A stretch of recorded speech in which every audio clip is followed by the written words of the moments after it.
नमस्कार. आज मुली महिला ऑफिसला जातात, पण कामाच्या ठिकाणी बऱ्याचदा त्यांना लैंगिक छळाचा सामना करावा लागतो. सेक्शुअल हॅरेसमेंट ॲट वर्कप्लेस या तक्रारी घेऊन अनेक बहिणी माझ्याकडे आल्या.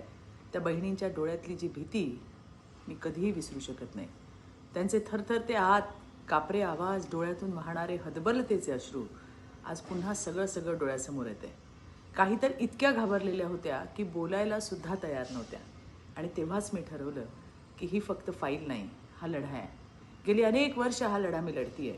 अनेक पत्र दिली, आवाज उठवला, फेऱ्या मारल्या आणि गेल्या अधिवेशनात प्रश्नसुद्धा मांडला. पाठपुरावा केला, कारण कामाच्या ठिकाणी सुरक्षितता हा अधिकार आहे, उपकार नाही. आणि आज देवाभाऊच्या नेतृत्वात या लढ्याला यश आलंय.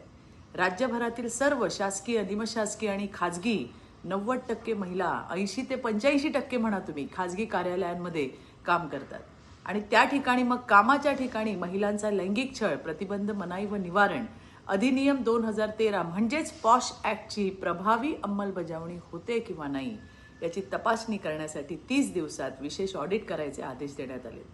जिथे पॉश नाही तिथे कारवाई होणार, जिथे न्याय नाही तिथे सरकार उभं राहणार. लक्षात ठेवा, आज कोणतीही बहीण एकटी नाही. तिच्या सन्मानासाठी महायुती सरकार तिच्या मागे ठामपणे उभं आहे. हा स्त्रीच्या स्वाभिमानाचा विजय आहे. धन्यवाद देवाभाऊ. जय हिंद, जय महाराष्ट्र.